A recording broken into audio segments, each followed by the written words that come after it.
Good day, everyone. Buenos días a todos y todas. My name is Ana Carolina Ortiz, and it is truly a pleasure to be among all you today. Thank you to the conference collaborators and for the invitation to be here with you all. So today I'd like to share with you a bit about our evolving lesson in compounding community empowerment. This is a presentation on Esperanza's experience in Latin America and Mozambique. So recently there has been a return to the localization of resources, decision-making, and strategic opportunities in community development as part of a new wave of international development. And though this may be a recent trend, it has been a best practice of Esperanza for many years. In this quote by Pape Gay, CEO of IntraHealth International, is a good introduction to our model. He says, localization is part of how we as a global community will achieve sustainable development, but it begins with a shift in mindset, a belief that such a goal is possible despite the challenges and the time it will take to overcome them. And I want you to hold on to that piece where he talks about shift in mindset, because we're going to come back to that at the end of the presentation. I think it's very powerful. Now, a little bit about who I'm representing today. Esperanza is a global health NGO based in Arizona in the United States. We partner with grassroots community development organizations in Latin America and Africa.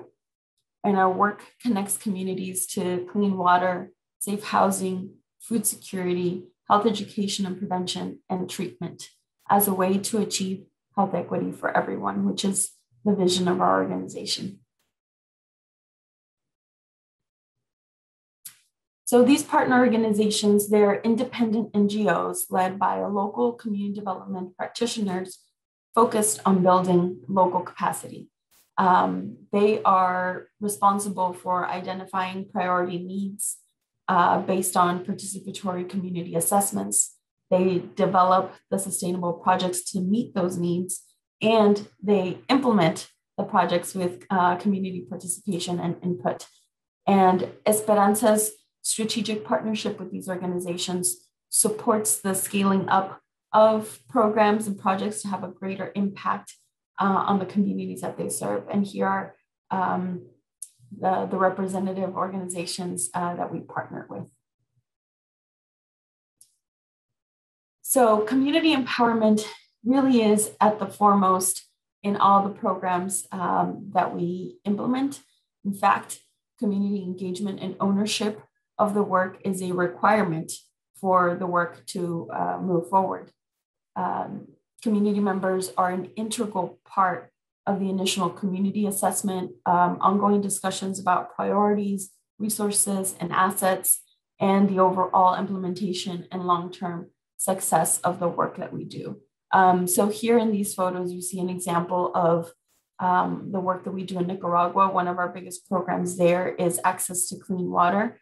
The communities that we work with are very rural and often marginalized.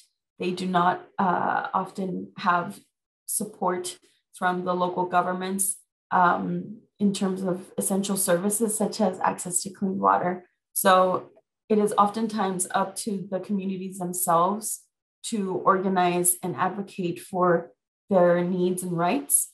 So what happens is, with the encouragement of a volunteer local community leader, the community comes together and identifies their needs, their priorities, and they'll put together their draft, a proposal.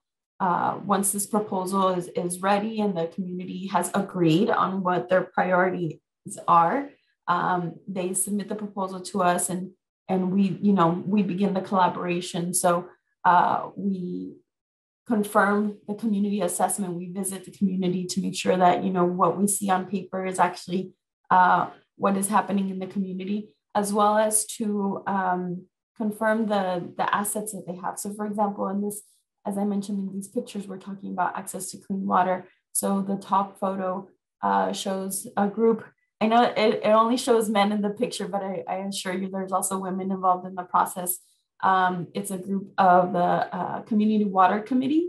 It's made of all, community members, and they're the ones that are responsible for moving the work forward, and not just for the term of the project, but for the life cycle of the water system itself, which can be upwards of 20 years. So, with this water committee, we really engage them throughout the entire process, because oftentimes, especially with water systems, it's a big infrastructural project. It takes a lot of sweat equity. And it's also, as I mentioned, it can be a very long-term kind of work. So it requires ownership from the community, not just at the get-go. It's not just sign in the beginning and you're okay with it, but they have to be continuously engaged throughout the process, because it can be a very, very challenging process and very time-consuming process. And, we recognize that in the beginning, it takes a lot of time to kind of build that relationship and trust with the community. But once we have it, it really sets the tone for the overall impact and success of the work that we do. And the bottom picture is, of course, the community members implementing the work with guidance from some technicians. So they're laying the pipe for the distribution network for the water. So I recognize that this model of grassroots work is not news in the world of community development. However, what I wanted to focus on today is what truly sets Esperanza apart is that we apply this model of community empowerment, not just to the communities, but also to the partners that we work with. The organizations that we partner with, the ones that I showed in the previous slide, the relationship that we develop with them really focuses on this area that says results, which should really say values. And, through our partnership, our partners have the autonomy and agency to make decisions at the local level as programs are being developed, adjusted, and delivered. They also are able to leverage existing assets and resources to attract additional resources. And in terms of voice, they not only have the opportunity to speak up, but their message is respected and truly valued. And this is the way that our partners function with the communities that they serve. All these results are at the center of the work that they do with communities, because they recognize that that is the most sustainable way to move the work forward, is if communities are treated in this way. And we as an organization recognize that as well, that if we are to have long-lasting, impactful relationships with our partners, and we must treat them in the same way. So by embracing the bottom-up approach, Esperanza empowers its partners to develop programs that truly address their most pressing needs, versus, sometimes organizations are influenced to develop programs that meet the needs of the funders or, the larger health organizations. So in this way, we're really trying to flip the script.